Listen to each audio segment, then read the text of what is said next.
Muy buenos días, queridos alumnos, queridas alumnas. Qué alegría verles en esta hermosa mañana, al menos aquí en El Dorado, la capital del mundo, ¿verdad? Aquí El Dorado es lo más maravilloso del mundo mundial. Así que pues bienvenidos, bienvenidas. Me alegra verles a todos ustedes, los que están en clase presencial y los que están viendo la clase grabada.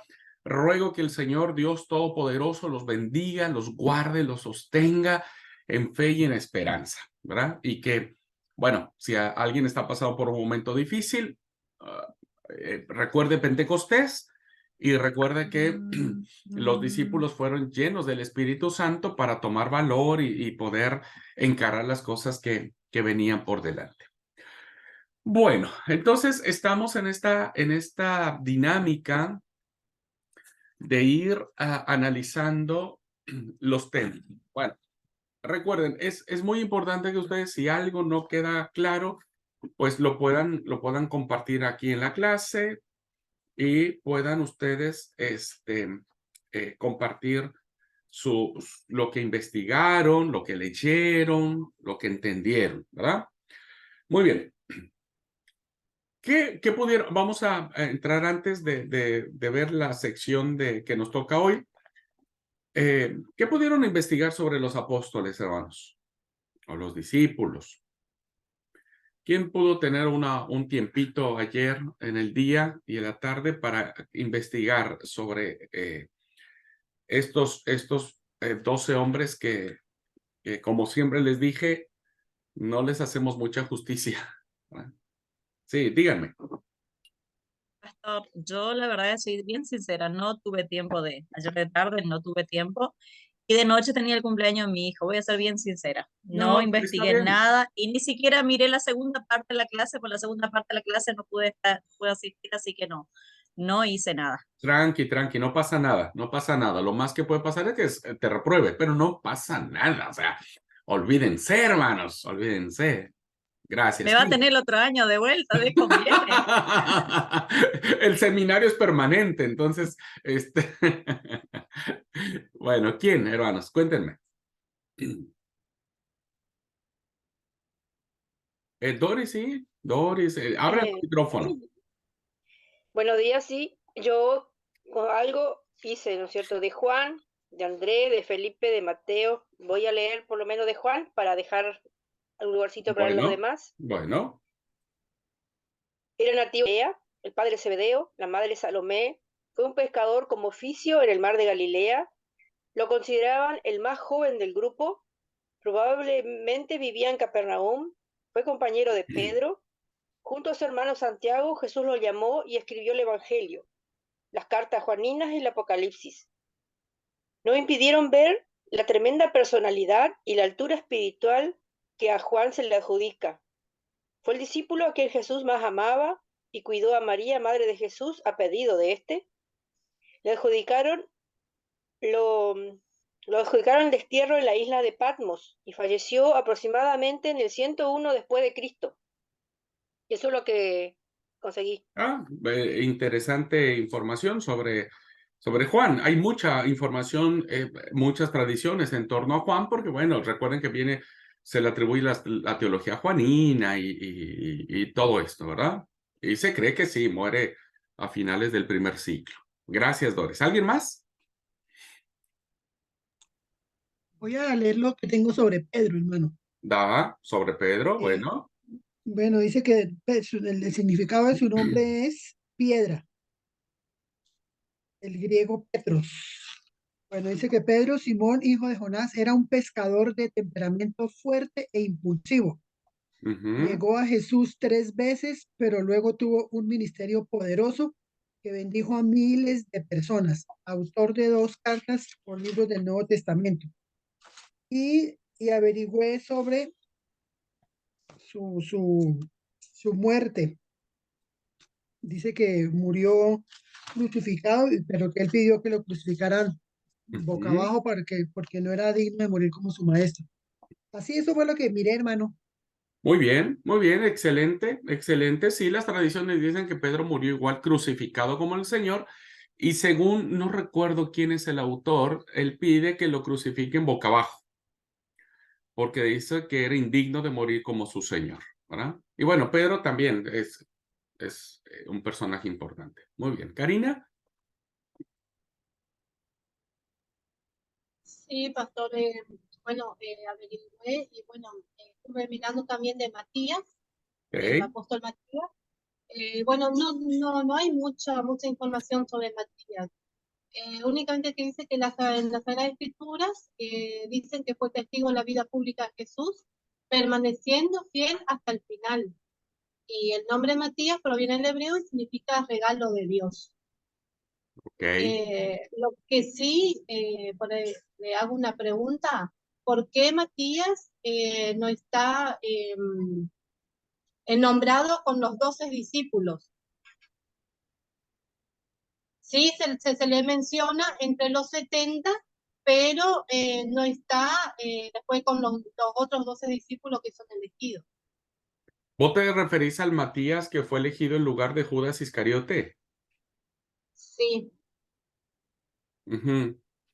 porque los 12 discípulos son Pedro, Santiago, Juan, Andrés, Bartolomé, Santiago, Judas Iscariote, Judas Tadeo, Mateo, Felipe, Simón y Tomás. Ujú. Pero Eh, no se nombra a Matías en lugar de Judas Iscariote. ¿Eso lo están leyendo en el del capítulo 1 de Hechos? Porque recuerda que Matías viene después del nombramiento de los 11. Claro, pero tampoco después se menciona a Matías. Ok, es probable que sí se mencione, no por nombre, que es lo que vamos a ver que aparece en el versículo 14 del capítulo 2 de Hechos. Fíjense cómo el capítulo 2, que ahora vamos a iniciar, pero dice, entonces Pedro poniéndose en pie con los 11, y se entiende que ya Matías estaba allí, ¿verdad? Matías ya formaba parte del grupo de los 12. No se nombra ni Matías ni ningún otro, pero ya en el primer discurso de Pedro que vamos a ver ahora, ya es un discurso en donde incluyen a Matías. Después Matías desaparece como desaparecen todos los demás apóstoles. Está bien, pastor, pero en los otros libros se mencionan a los otros apóstoles, pero no a Matías nunca se nombró. Solo en esta parte se nombra, pero después no se nombra. Sí, claro, si vos te referís a los evangelios, bueno, los evangelios nunca van a nombrar a alguien diferente de los 12. Nunca. Porque se sobreentiende que Matías no pertenece a la vida pública de Jesús relatada en los evangelios. Matías recién aparece cuando Jesús es ascendido a los cielos y ahí conforma el grupo de los 12. Pero en los evangelios no lo vas a nombrar nunca, no lo vas a haber nombrado nunca, aunque tendría que haber estado por ahí. Y no solo Matías, sino también Barsabás o el justo o el otro candidato que estuvo allí. Tampoco se mencionan este personaje, porque las tradiciones evangélicas, o de los evangelios, perdón, solamente se van a circunscribir a los 12 elegidos desde un principio. Y algo muy interesante, que me parece muy buena la observación de Karina, para que ustedes lo puedan notar, hay 3 listas de discípulos o de apóstoles, hay 3 listas. Y en cada una los nombres son diferentes y el lugar en que aparecen es diferente. No les voy a complicar la vida con eso, no se los voy a complicar, pero lo que quiero decir es lo siguiente: las tradiciones que recogen los evangelistas en función de los apóstoles o de los discípulos en ese tiempo, sí o sí solo se van a circunscribir a esa lista que ellos tuvieron, pero que Matías nunca va a aparecer. Nunca va a aparecer. Porque como no aparece el Barsabás o el Justo, que es el otro candidato, y como muchos otros más, pueden estar en los 70. Es probable que sea uno de los 70. Pero de los 70 no tenemos ningún nombre. No hay nombre alguno que identifique quiénes fueron esas personas. Se puede entender que Matías pudo haber sido alguien de los 70 porque también fue enviado, porque también hizo la obra misionera, etcétera, etcétera. Pero las tradiciones evangélicas solamente se van a circunscribir a la lista que ellos van a desarrollar y solamente serán los que nosotros conocemos.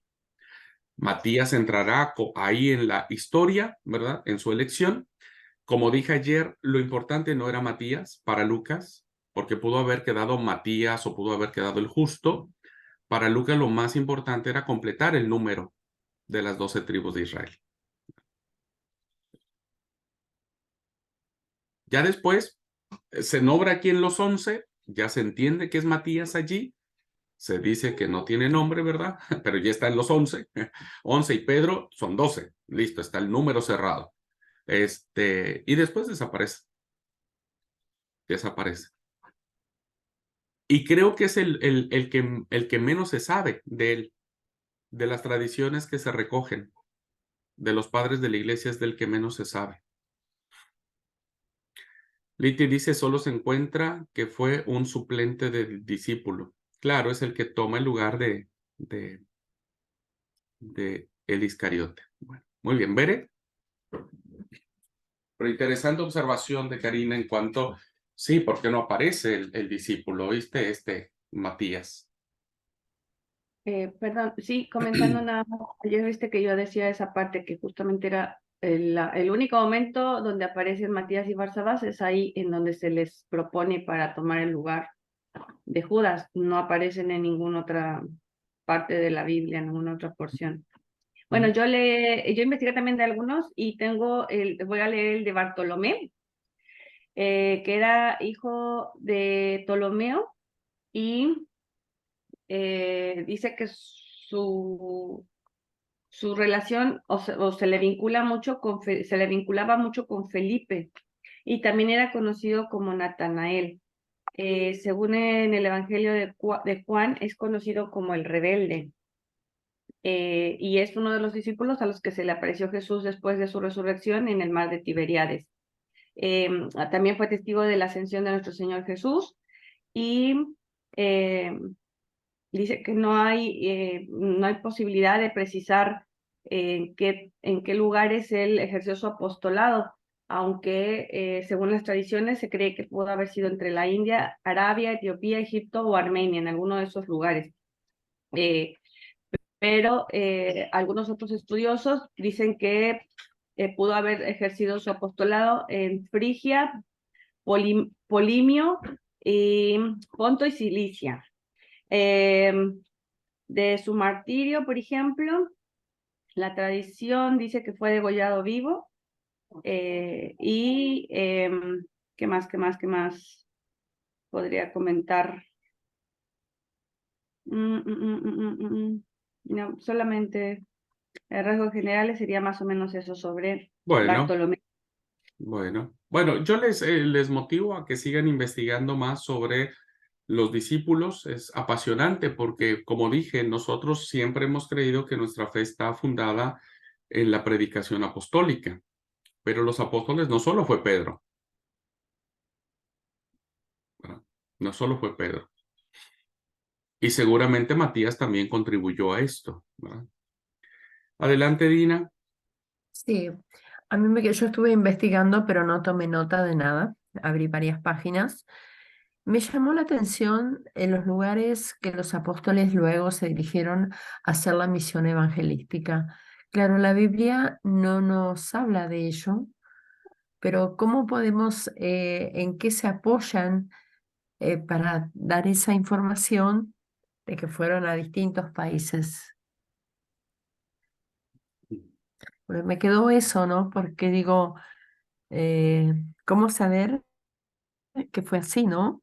O simplemente nos dan la información de estudios, ahí está la duda. Sí, es interesante, querida Dina. A mí siempre me apasionó y siempre me pregunté esto porque, insisto, nuestra orientación cristiana solo se centra o en Pedro o en Juan, ¿verdad? Que son los que más o menos conocemos. Andrés, ni ahí, y los demás discípulos tampoco. Hay un excelente libro, que es el que tengo aquí, que lástima que no lo tengo digitalizado. Es un libro que se llama En busca de los 12 apóstoles. Es un libro muy interesante. Dice, empieza donde las historias en la Biblia terminan y explora las leyendas, tradiciones y las vidas verídicas de los seguidores más cercanos de Jesús. Es del autor William Stout McBurney, qué sé yo. Y hace una pregunta atrás. ¿Qué pasó con los hombres que acudieron al llamado de Jesús a seguirlo? ¿Cómo impactaron al mundo? ¿A dónde fueron y qué hicieron después de la resurrección y la ascensión de Jesús? El Dr. Williams ofrece a los lectores un retrato de la vida de cada apóstol.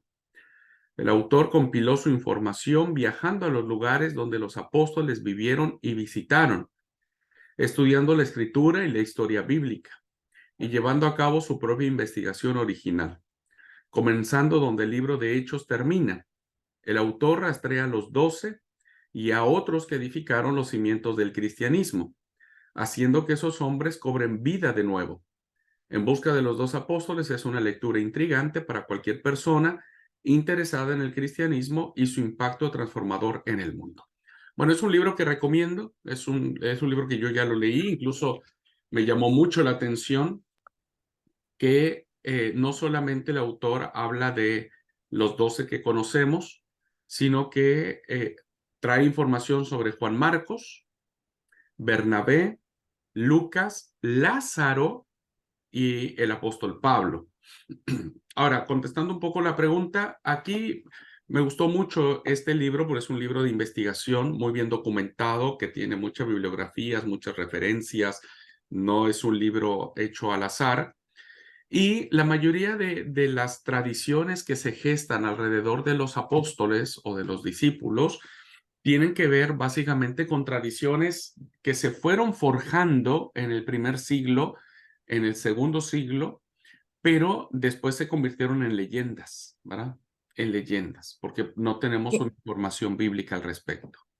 ¿El autor es del libro? Sí, William Stout, voy a deletrearlo. Espérame, Ajá. lo escribo en el chat, porque si pueden conseguirlos, el que tenga fascinación, como yo tengo fascinación de estos personajes, y miren que he buscado literatura y no he encontrado libros como este. Así que cuando lo encontré, pero ¿sabe qué? Lo traigo como joya acá. Le voy a poner el nombre del libro.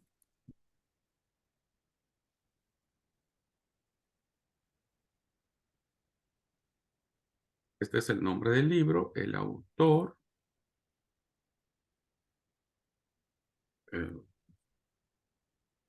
No sé si los que ven la grabación también ven lo que escribimos en el chat. Eso nunca he investigado. No, pastor, no se No, ve en el pastor, chat. no se, No se Ah, ve.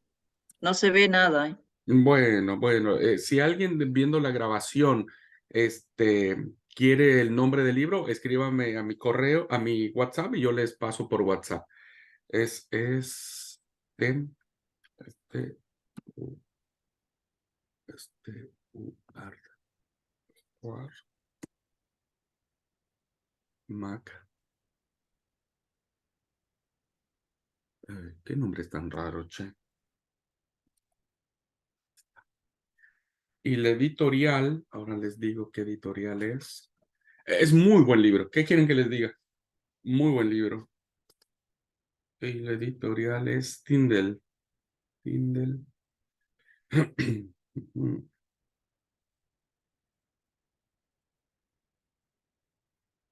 Sí.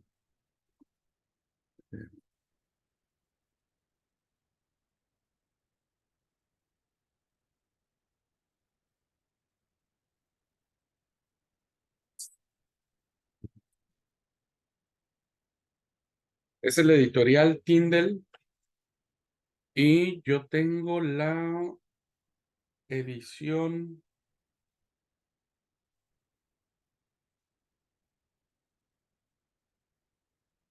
Bueno, es primera edición, 2009. Edición 2009. Ujú. Es un libro muy bien documentado, con toda la información que se tiene al alcance. La verdad que es un excelente libro al respecto. Se lo recomiendo. Repito, para los que ven la clase grabada, el libro se llama En busca de los 12 apóstoles. El autor es William Stewart McBirney y de la editorial Tyndale. Si quieren hacer una buena adquisición, compren este libro. Y si no, espero tener un tiempo libre que no lo tengo. Podría escanearlo y después compartírselos en PDF. Que es muy grande el libro. Son 270 páginas. Pero bueno, listo, vamos. No sé por qué salió esto. Por el comentario de Dina. Sí, Dina, no hay una certeza como tal porque evidentemente no hay un documento fidedigno, pero quien toma mucho el autor, ¿verdad? Para saber qué pasó con los 2 apóstoles es con Eusebio de Cesarea o Cesarea. Es Cesarea, ¿verdad? Porque cesárea es cuando alguien da luz. Bueno, Eusebio de Cesarea, que es el gran historiador del siglo IV, que en su obra, que esta es otra obra también que se las recomiendo, que compren. Déjenme ver dónde está la historia eclesiástica. Eh,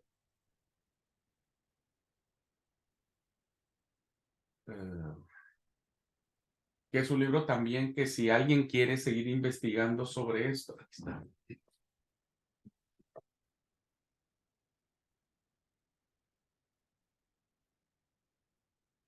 Sería bueno que algún día podamos digitalizar todo esto para que se los pueda compartir. Este es el libro de Eusebio de Cesarea, Historia de la Iglesia, que es muy buen libro.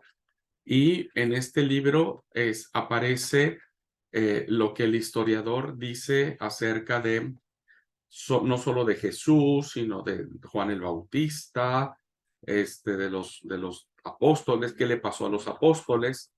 Y me parece que este autor, Eusebio de Cesarea, es quien establece la tradición de cómo murió Pablo.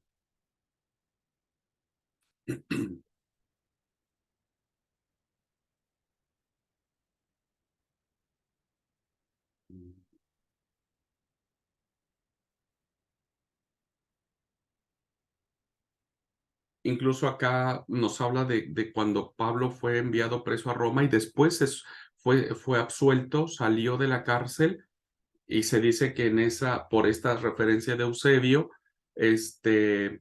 Pablo termina yendo a España. Bueno, quería encontrar la referencia de la muerte de Pablo, de Pedro, perdón. Bueno, no, voy a perder mucho tiempo. Listo, vamos.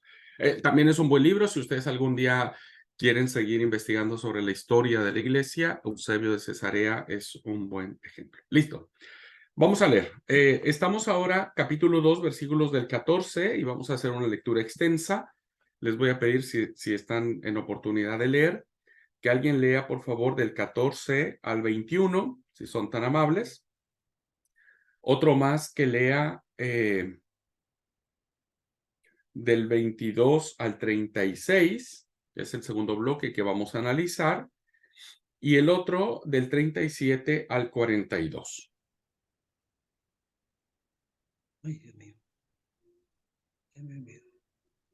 Vamos capítulo 2, alguien del 14 al 21. Yo leo. Bueno, por favor.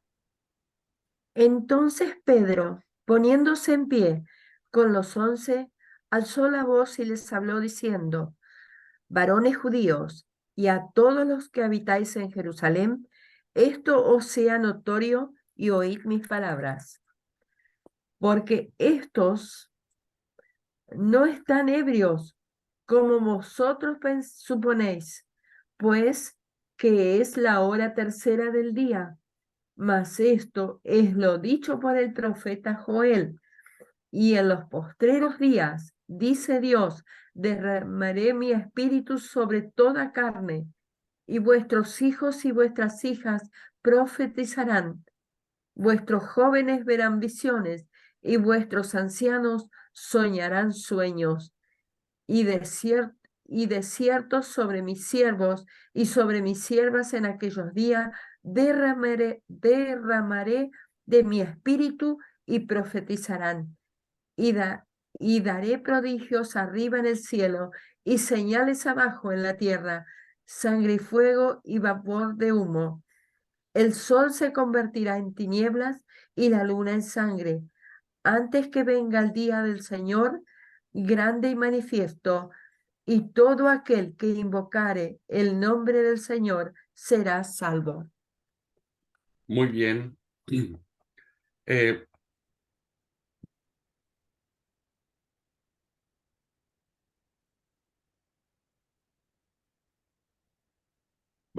comentamos un poco estos versículos y después hacemos la siguiente lectura. Bien, estamos ante la presencia de lo que se le atribuye el primer discurso de Pedro, pero en esencia es el segundo. El primer discurso, cortito, tuvo que ver Pedro cuando se levanta y empieza a explicar que necesitan cubrir la vacante de Judas Iscariote. Bien, ahora nos encontramos en este discurso muy largo que Pedro plantea. Y el versículo 14 dice, entonces Pedro, poniéndose pie con los 11, ya vuelvo a insistir en este número, ahora ya está el Israel completo, y sobre el Israel completo se ha derramado el Espíritu Santo. Pedro se levanta, alza la voz y les dice, varones judíos y todos los que habitáis en Jerusalén. Este dato, ¿verdad?, que tiene que ver con varones judíos, significa que el mensaje que Pedro está a punto de predicar no solamente es para los judíos nativos, ¿verdad?, sino también para aquellas personas que habían venido a Jerusalén, que tal vez vivían en Jerusalén, y que estas personas no eran del pueblo de Dios, sino que se habían reunido por la fiesta de Pentecostés para escuchar el mensaje del Señor. Entonces Pedro se levanta, ¿viste? Y dice, oigan mis palabras. La primera referencia que hace Pedro es encarar la mofa o la burla que están teniendo las personas cuando miran a los apóstoles hablar en idiomas diferentes, ¿verdad? Ya explicamos que no son lenguas angélicas, son idiomas de los pueblos que estaban ahí representados. Y entonces decían, según el versículo 13, mas otros burlándose decían, están llenos de mosto. En la versión NTV dice, solo están borrachos, ¿verdad? Eso es todo. Entonces, vean cómo la comparación entre la borrachera y la llenura del Espíritu Santo da pie para entender que ellos no tenían el Espíritu Santo, sino la borrachera. Evidentemente, no sabemos cómo haya sido la reacción física de las personas que recibieron el don del Espíritu Santo. No lo sabemos. ¿Qué hicieron? Solamente dicen que empezaron a hablar en las lenguas que había allí, pero no sabemos si hubo alguna otra, ¿cómo es? Manifestación corporal sobre el particular.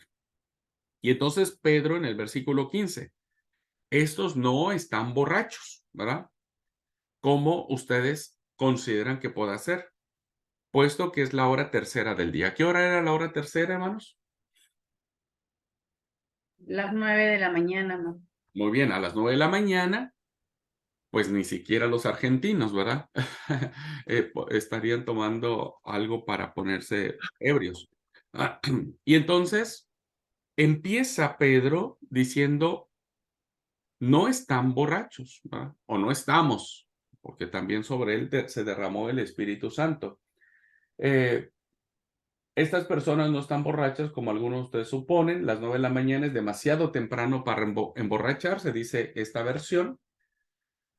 No, lo que ustedes ven es lo que el profeta Joel predijo hace mucho tiempo. Bueno, ya vimos cómo el profeta Joel establece esta situación. Hagamos un ejercicio rápido, hermanos, para que no se me duerman. Decimos ahí, pongan el dedo aquí en esta parte y busquen Joel, la cita que leímos ayer, y comparen.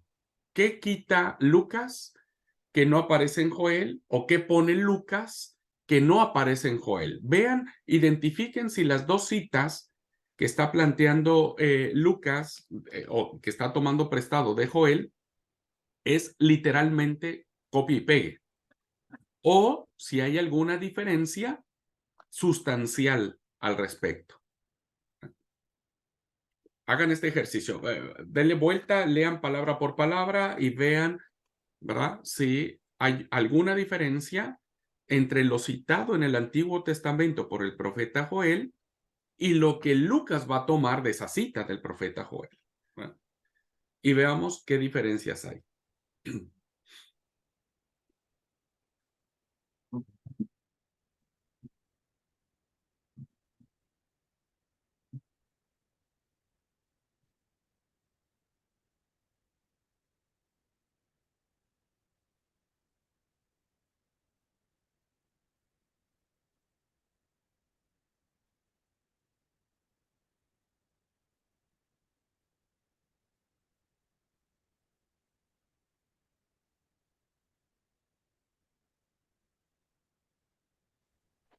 Joel, ¿cuánto, hermano?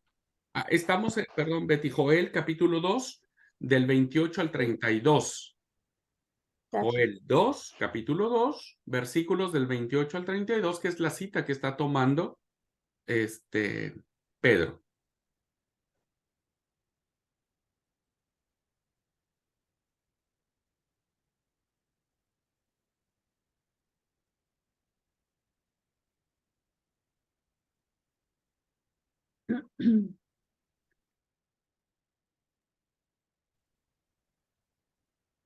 Bueno, puedo acá en la versión NBI que yo tengo, el verso 21 termina y todo lo que invoque en el nombre del Señor será salvo. Y en la cita de Joel aparece, lograrán salvarse de la muerte, pues en el monte Sión, en Jerusalén, estará la salvación tal como el Señor lo ha prometido. Los que él ha escogido quedarán con vida. Esa parte no aparece en Hechos. Claro. ¿Cuál es la diferencia sustantiva? Joel dice que Amén. en el día del Señor se derramará del Espíritu, ¿verdad? Pedro pone que eso es lo que dice Dios. Dice, y en los posteriores días, dice Dios, hace una interpretación, Lucas, del texto de Joel, ¿verdad? Porque no, eso no lo dice el texto de Joel, pero Lucas dice, esto dice Dios. Ahora, lo demás podría encajar en la idea, pero lo que cambia es en el versículo 32 de Joel, y dice, y todo aquel que invocar el nombre de Jehová será salvo, ¿verdad? Así dice el libro del profeta Joel. Yo estoy leyendo Reina Valera. ¿Y qué dice Lucas al final? Y todo aquel que invocar el nombre del Señor será salvo. ¿Qué implicaciones tiene esto? ¿Alguien me quiere decir? ¿Qué novedad es esto?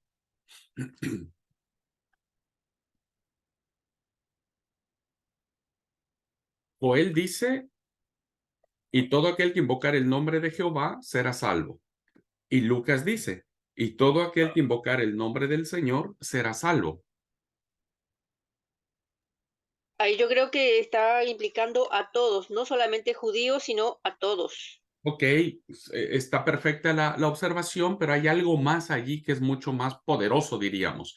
Porque sí, antes de que contesten, gracias Doris por esto, vean cómo el derramamiento del Espíritu Santo es sobre hijos, hijas, jóvenes, ancianos. Hasta ahí está bien el asunto, ¿verdad? Pero fíjense cómo el derramamiento del Espíritu también se hace sobre los siervos y sobre las siervas, sobre los esclavos. Ya eso es una novedad un esclavo en el tiempo que estamos parados, pues no valía nada, ¿verdad? Entonces, hablando de lo que dice Doris, que dice todos, vean cómo la llenura del Espíritu Santo no distingue. Y esto es muy interesante, ¿por qué? Porque como vamos a ver en las 3 llaves que abre Pedro, no hay distinción alguna de sexo. Así que cuando alguien se arrope y diga, no, solo los hombres pueden predicar, solo los hombres pueden dirigir, solo los hombres pueden enseñar, pues estaríamos en contra de la experiencia del derramamiento del Espíritu Santo. Permiso, Sí, ¿puedo preguntar? sí. A ver, justo en Hechos, en las versiones que tengo de Reina Valera, la de Dios habla hoy, no, mentira, NBI y la de Jerusalén, dice mis siervos ¿Mm? y mis siervos y siervas. Y en la Dios habla hoy solo dice sobre siervos y siervas. Ujú, ujú. La conjunción mis o la preposición mis hace una diferencia para mí en la lectura o en la interpretación. Ok, No sé si yo lo aprecio mal. Al referirse a mis siervos, mis siervas, se entendería como los que les sirven, o al referirse en solo Dios habla hoy que dice siervos y siervas, se referiría a los esclavos. sí, esta distinción de la servidumbre, no importando el artículo posesivo, sino más bien el concepto de la servidumbre, hace que este concepto sea manejado en las cartas paulinas como un concepto de igualdad. Dice esta traducción, que es la NTV, dice, en esos días derramaré mi espíritu aún sobre mis siervos, hombres y mujeres por igual. Si nosotros entendemos, según en la teología paulina, que en la experiencia del reino no hay hombre, no hay mujer, no hay judío, no hay griego, no hay siervo, ni libre. Entonces, lo que vemos en la experiencia del Pentecostés es que el derramamiento del Espíritu Santo es por igual en todos los estratos sociales, ¿verdad? Que eso es la novedad que esto tiene. Y por eso ahí viene la incluida y todo aquel, todos. Hay una apertura universal. Recuerden que lo que estamos viendo en Hechos es la historia de una iglesia que está abierta a todos los pueblos de la tierra, a todos. La pregunta sigue siendo la misma. ¿Qué diferencia encuentran entre lo último que comenta Joel y lo último que comenta Lucas de Joel?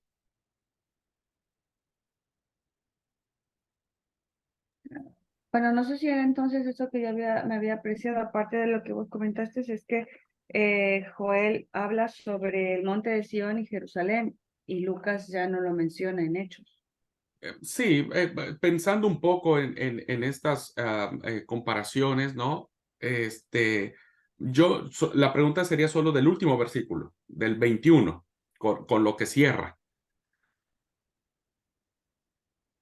Y todo el que invoque el nombre del Señor será salvo. Claro, y Joel dice, ya está, perdí la cita de Joel. Y Joel dice, y todo el que invocar el nombre de Jehová será salvo. Claro, Jehová y el Señor es la diferencia, la palabra. Por ahí va, por ahí va. O sea, sí. El Señor sería el Señor Jesús, y Jehová es, o sea, Dios, obviamente. Se entiende que la salvación venía de Jehová solamente, y en el Nuevo Testamento ya está hablando de Jesús. Entonces, No es ¿quién es Dios acá, según Lucas? Jesús. Claro, hermanos, claro, claro. Lo que va a plantear Pedro más versículos adelante es quién es Jesús, ¿verdad? Al que mataron y crucificaron, eso lo vemos ahora. Pero ya desde ahora, con esta última cita, Lucas le Jesús está es diciendo Dios. a los judíos Jesús que, es Dios. que conocían perfectamente el texto de Joel, que ellos decían que tenían que invocar el nombre de Jehová, el nombre de Yahvé, el nombre de Elohim, el nombre de Adonai, el nombre del yo soy, ¿verdad? Y Lucas dice, perfecto, pues ese Dios está en la persona de Jesús. Jesús ahora toma el lugar de Dios y el que invoque el nombre de Jesús. Hermanos, esto es como si yo tendría que decir que para ser salvo tendría que nombrar el nombre del tarefero, ¿verdad? Del tarefero, del hijo del tarefero, el más humilde y el más tal, como el nombre sacrosantísimo de Yahvé. Esto era una novedad y era algo que no cabía en la concepción judía. Para ellos el nombre de Yahvé o de Jehová era sacrosantísimo. Y ahora reducirlo al nombre de Jesús, que por cierto era un nombre muy común, ¿verdad? Muy común, pues no cabía en la mentalidad judía. ¿Se entiende, hermanos? ¿Hermanas? Es muy importante esto porque a partir de esto ya viene el sermón. Pedro va a plantear el sermón que viene adelante basado en la profecía de Hechos. Ahora, debemos saber que esta profecía de Joel es simbólica, ¿verdad? ¿Por qué? Porque ni la luna se puso, dice, no hubo sangre, ni fuego, ni vapor de humo, el sol no se convirtió en tinieblas, tampoco la luna se puso en sangre. ¿Por qué Lucas trae a colación esto? Porque no es un sentido literal. Tiene que justificar el viento huracanado, que eso ya lo platicamos ayer, ¿verdad? Tiene que justificar el viento huracanado con que el Espíritu Santo desciende en días de Pentecostés. Dicen los predicadores actuales, ¿me siguen hasta acá? ¿Me van siguiendo? ¿O se quedaron en Hechos 1:1? Ahí vamos, ahí vamos. ¿Vamos bien, hermanos? ¿Sí? Ok. Ahora vamos a entender lo que viene en versículos después, ¿verdad? Porque ahora Pedro va a justificar que cómo el nombre sacrosantísimo de Yahvé, del cual el que lo invoque será salvo, ahora cambia al nombre de Jesús, ¿no? Bueno, alguien que me haga favor de leer el segundo bloque que vamos a leer, del 22 al 36. León. En la NBI, pueblo de Israel, escuchen esto. Jesús de Nazaret fue un hombre acreditado por Dios ante ustedes con milagros, señales y prodigios, los cuales realizó Dios entre ustedes por medio de él, como bien lo saben. Este fue entregado según el determinado propósito y el previo conocimiento de Dios, y por medio de gente malvada ustedes lo mataron, clavándolo en la cruz.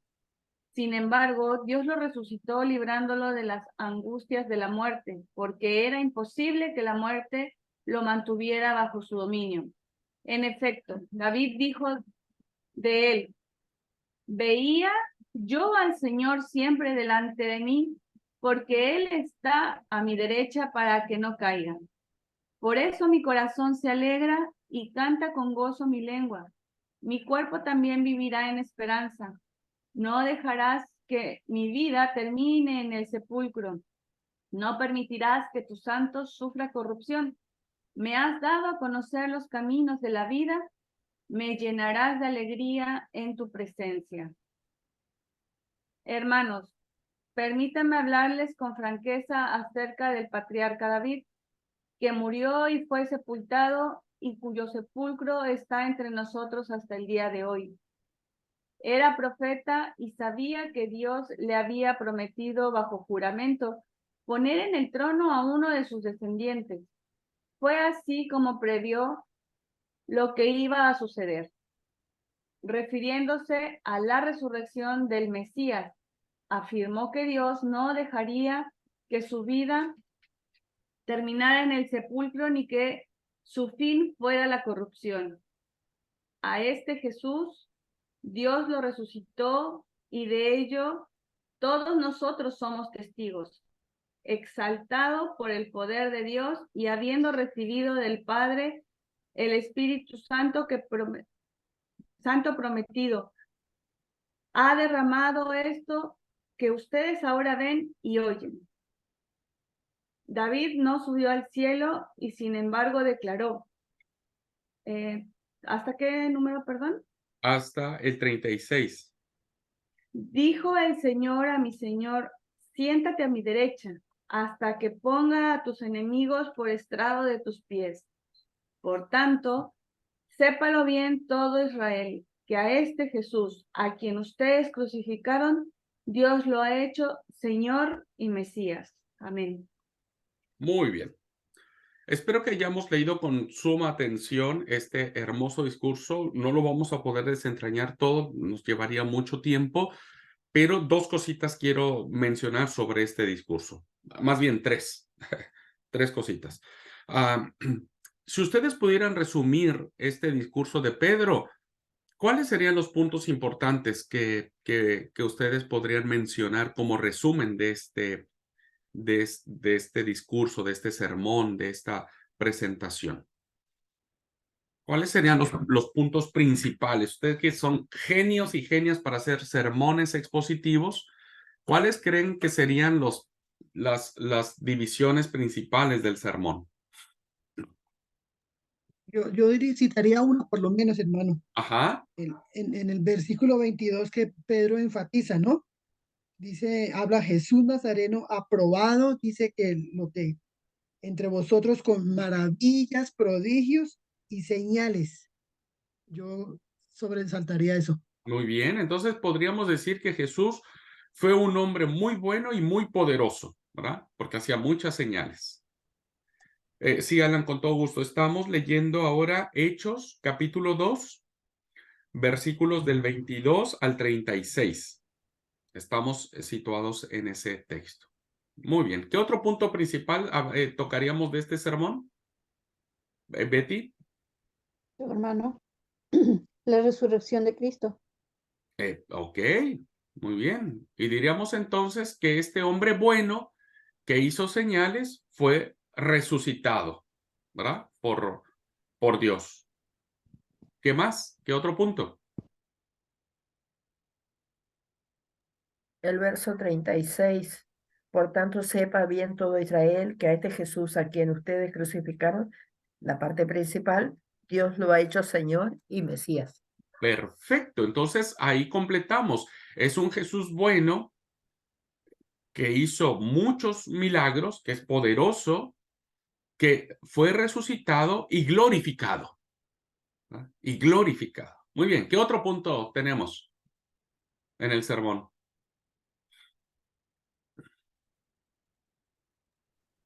¿Puedo? ¿Sí? El versículo 28 dice, me has mostrado el camino de la vida y me llenarás con alegría en tu presencia. Creo que esa luz que fue Cristo, que también nosotros somos iluminados para comprender el mensaje y seguirlo. Muy bien. O sea que es Jesús como la inspiración de la vida, ¿verdad? La Claro. inspiración de la vida. Solo que esta cita que Liti leyó tiene que ver con un salmo, que ahorita vamos a tocar ese salmo. Faltaría un puntito muy importante, queridos alumnos. Hermano, las referencias que cita de David como profeta. Ajá, sí, vamos a tocar ahora, pero antes porque las citas de David vendrían a ser como los puntos secundarios para apoyar las acciones principales. Ya vimos, Jesús era bueno, ¿verdad? Un hombre aprobado por Dios, hacía señales y maravillas, fue resucitado, fue glorificado. Pero entre medio, algo es importantísimo.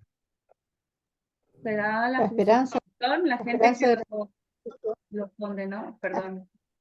Sí, es eso, o sea, que La gente que lo Jesús, crucificó, la gente malvada que lo llevó a la claro, cruz. que los judíos terminaron matando. Entonces ahí tenemos ya el bosquejo del sermón, ¿verdad? Jesús fue un hombre bueno, hizo maravillas, los judíos lo mataron, Dios lo resucitó y lo glorificó. ¿verdad? Ahí tenemos ya estos 5 puntitos muy interesantes. Ahora, lo que quiero decir de este sermón, ¿verdad? Lo primero, ¿cómo interpretan los primeros cristianos en la voz cantante de Pedro? Porque aquí Pedro es el que asume el liderazgo.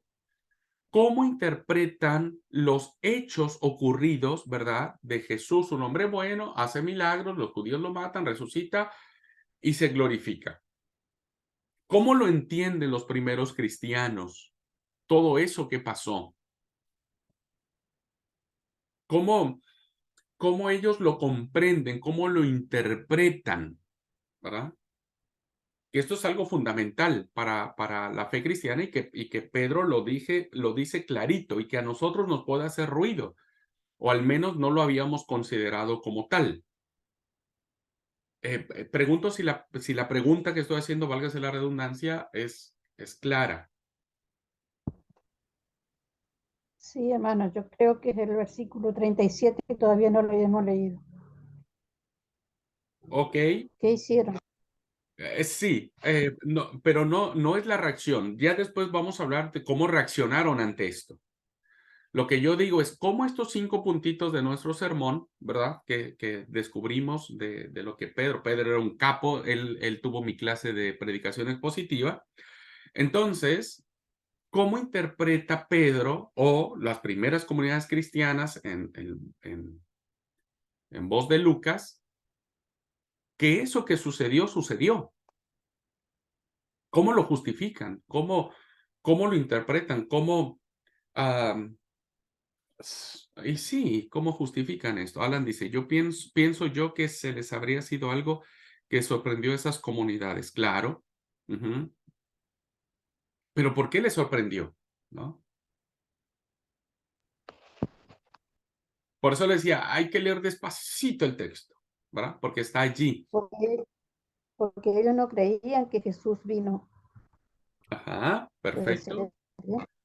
Ellos creían que el Mesías no era Jesús, pero ya Pedro les dijo, claro que es Jesús porque Joel lo dijo, ¿verdad? Joel dijo, y entonces Jesús es el ahora. ¿Cómo plantear la pregunta? Pues ya mejor les doy la respuesta de últimas. ¿Para qué les haga sufrir? No, pero yo quiero que ustedes piensen, yo quiero que ustedes dialoguen con el texto, ¿me entienden? Porque el texto mismo nos da la respuesta, solo que a veces le salteamos. La pregunta es, ¿cómo justificar que ese Jesús que era bueno, que hacía milagros, que los judíos lo mataron, que Dios lo resucitó y que después lo glorificó? ¿Cómo justificamos que eso sucedió? ¿Cómo lo entendemos? ¿Cómo se lo explicamos a la gente? Sobre todo porque Joel nos dijo que el que invoque el nombre de Jesús será salvo. ¿Cómo se lo explicamos? Que este es el punto neurálgico de la fe cristiana, ¿verdad? ¿Alguien? ¿O ya les digo?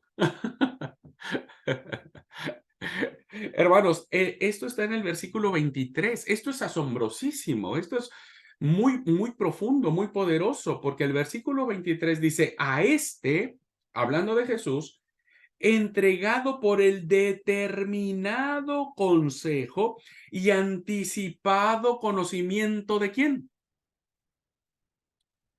¿Cómo justifican? Pues se justifica diciendo que esto era un plan de Dios, que esto pertenece Dios conocía que esto iba a suceder. Es decir, que la muerte de Jesús no tuvo que ver como un hecho político, no tenía que ver como un criminal más sedicioso que terminó crucificado en una tortura romana, sino que todo esto que hizo Jesús, que fue bueno, que hizo milagros, que fue muerto, que fue resucitado y glorificado, porque pertenecía al conocimiento de Dios. O sea, Dios sabía que esto iba a suceder. ¿Me explico ahora, hermanos? Esto es asombrosísimo, ¿verdad? ¿Por qué? Porque ahora Pedro, a través de este testimonio, está justificando y diciendo, ¿ustedes piensan que fue un fracaso esto? No. ¿Ustedes piensan que lograron su objetivo matándolo y crucificándolo? Y Pedro dice, no. Todo esto pertenecía al conocimiento, a la autoridad, a la soberanía, ¿verdad?, de Dios. Y en esto se funda la fe cristiana. La muerte de Jesús, ¿verdad?, no es un evento fortuito, es un plan diseñado. Ahora entendemos por qué es resucitado y por qué es glorificado. Claro, perdón, permiso, para ellos esto iba a ser como algo fuera de lo común, ¿no? El hecho de poder ver cómo él vino a ser el Mesías, pero Dios completa la obra, no solamente llevándolo a la cruz, sino resucitándolo y después siendo exaltado, incluso dice a la diestra del Padre. Y que presencia iba a estar ahí y con nosotros a través del Espíritu Santo que envía. Entonces, era algo sobrenatural, que solamente se podría entender a la luz de decir, esta era la voluntad del Padre, ¿no? Todo fue un plan que Dios sabía de antemano y que lo hizo, ya después se interpretará para el perdón de los pecados. Ahora viene, después vendrá esta reacción, ¿verdad? Pero bueno, las otras dos cositas que quiero decirles sobre el sermón. ¿Cómo nosotros podemos demostrar que efectivamente este era un plan de Dios? ¿Qué pruebas podríamos dar? O sea, porque todo muy bien. Yo les puedo decir a ustedes, hermanos, Jesús fue bueno, hizo milagros, lo mataron, resucitó y glorificó. Ajá. Y dame prueba, chamigo. ¿No? Alguien podría decirme, yo no creo solo tu palabra. Dame pruebas. Yo necesito pruebas. Yo necesito estar convencido que lo que vos me estás diciendo es así. ¿Qué pruebas encontramos en este sermón de Pedro? Que justifican lo que hemos venido diciendo. ¿Qué pruebas Pedro presenta? ¿Perdón? De David. Claro.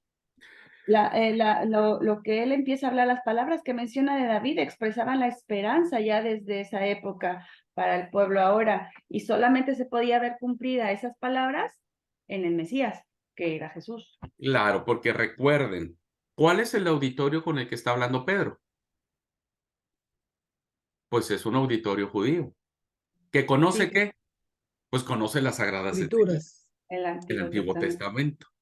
Entonces Pedro, siendo un capo, dijo, bueno, ahora les voy a demostrar que esto es así. Y entonces, ¿cómo? Acá me los agarro, dijo de acá. Claro. Y entonces, ¿qué hace Pedro? Les da dos pruebas indubitables. Una, que está basada en el Salmo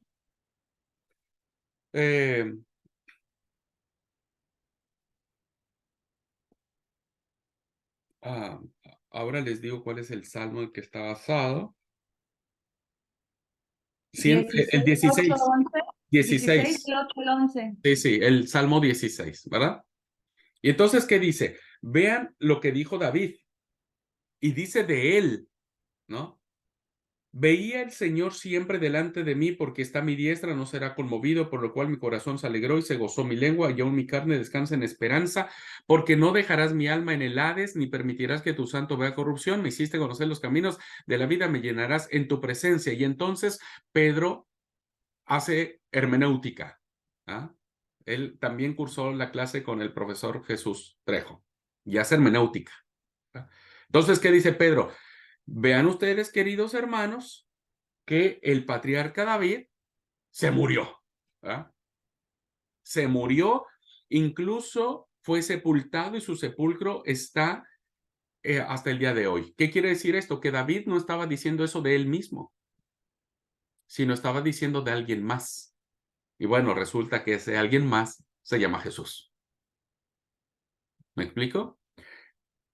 Y luego dice, bueno, para que no queden tan así, dice que fue exaltado a la diestra de Dios, hablando de Jesús, habiendo recibido del Padre la promesa del Espíritu Santo, ha derramado esto por vosotros, veis y oís. Porque David, la otra prueba dice, no subió a los cielos, pero él mismo dice, dijo el Señor a mi Señor, siéntate a mi diestra hasta que ponga a tus enemigos por estrado de tus pies. Y Pedro hace hermenéutica y dice, ahora les explico que a este Jesús a quien vosotros crucificasteis es el que está sentado a la diestra del Padre y es Señor y Cristo.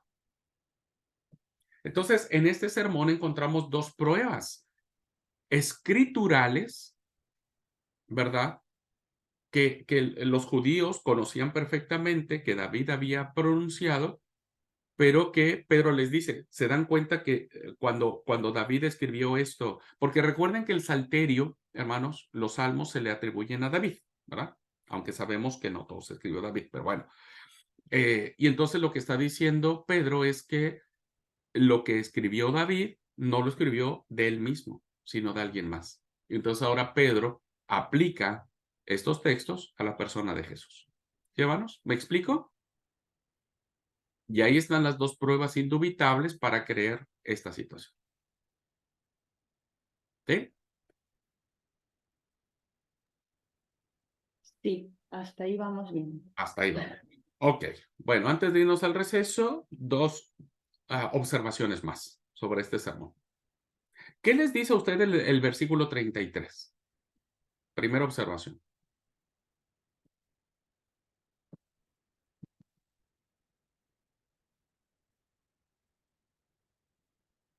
A ver, quién no ha participado, quién están ahí detrás de las cámaras escondidas, platíquenos un poquitito. ¿Qué ven ustedes? ¿Qué notan? ¿Qué entienden del versículo 33? Que esto es muy interesante. Yo creo que la diferencia de haber recibido el Espíritu Santo es que ellos ahora ven y oyen a los demás hablando. Entonces yo creo que esa es la diferencia que... Ok, es como un resultado, ¿no es cierto? Para los que ven y para los que oyen. Pero hay algo más allí. Dice que fue exaltado por el poder de Dios y habiendo recibido del Padre el Espíritu Santo prometido. Se refiere a Jesús. No, escuchen, lean despacito, ¿verdad? Dice, Dice, a este Jesús el 32, Dios lo resucitó y de ellos todos nosotros somos testigos. Exaltado por el poder de Dios y habiendo recibido del Padre el Espíritu Santo prometido, ha derramado esto que ustedes ahora ven y oyen. ok, Alan escribió aquí, dice, luego de la resurrección, ay, se borró acá. Luego de la resurrección, Alan tenía una pregunta acá que no había leído, perdón, Alan. Dice, se me viene a la mente una pregunta para decir en el sermón. Mira, el tipo ya quiere predicar sobre esto. ¿Por qué Dios hizo eso si él podría haber dado la salvación? Pues, porque dio la salvación y la salvación fue en Jesús. Por eso él tenía pleno conocimiento de que esto iba a suceder. Así es como lo interpretaron las primeras comunidades cristianas. Esto no es un hecho fortuito, no es obra de hombres, sino pertenece al plan de Dios. Bueno, luego dice, luego de la resurrección llega el Espíritu Santo para nosotros. Esto es bien interesante, porque dice, exaltado por la diestra de Dios y habiendo recibido del Padre la promesa del Espíritu Santo.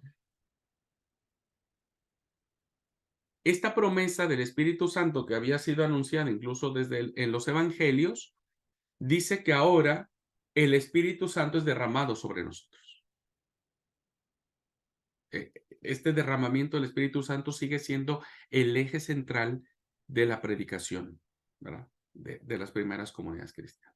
Bueno, segunda observación, ¿qué les dice a ustedes el versículo 36?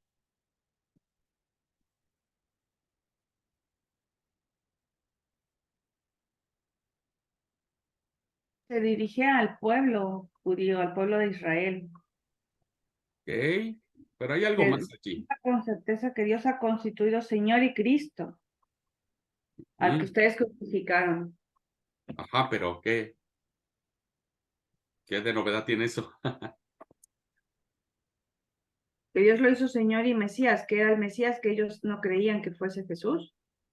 Recuerden ustedes, queridos alumnos, que el Nuevo Testamento, principalmente Lucas, se vale de la Septuaginta, ¿verdad? Se vale de la Septuaginta. Por eso ustedes vieron algunos cambios en la cita de Joel, porque Lucas no usa el texto hebreo, sino usa el texto griego.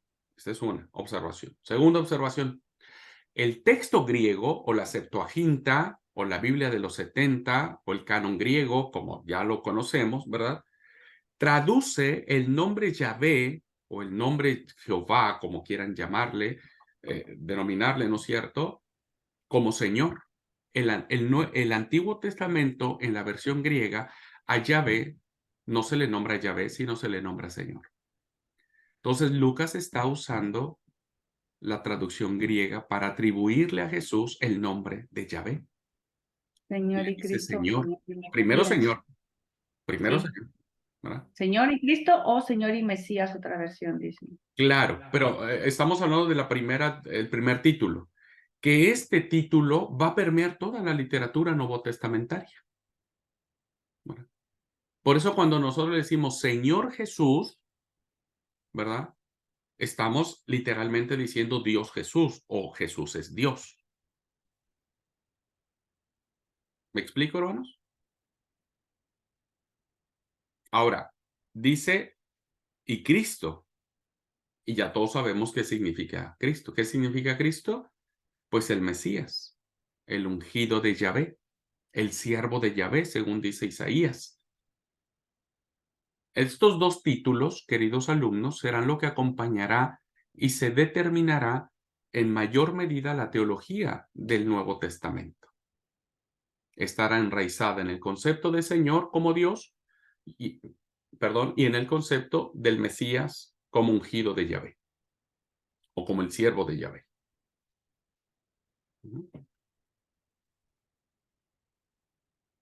Estos dos títulos van a acompañar toda la teología del Nuevo Testamento.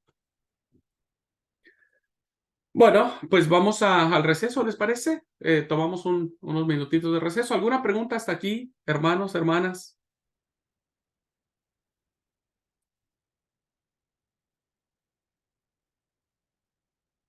Preguntas, comentarios, dudas, reclamos, quejas. Pregunta, ¿podrías no hacer preguntas tan complicadas? Nada, no es cierto. Bueno, estás haciendo una pregunta complicada, me parece. No, yo los quiero siempre forzar, les voy a forzar siempre a que ustedes traten de buscar y les duela la cabeza a más de los que ya les duele la cabeza para ir más profundo, ¿no? No olviden el proverbio judío que les compartí. Las palabras del hombre son aguas profundas. Karina dice, mi mente no despierta hoy. Ay, Karina. 4 Biblias comentadas y no me alcanzan. Bueno. Alan dice, vengan a mi facu. No, Alan, ya estamos en la facu. Aquí es un tipo facultad. Bueno, gente, vamos al receso. ¿Le parece? ¿Tomamos algo? Hermana Rosalba, un tintico bien rico, porque vamos a ver ahora la primera llave, ¿verdad? En el sermón y vamos a ver la vida de los primeros cristianos y ojalá nos dé tiempo ver la curación del cojo. Así que vamos al receso.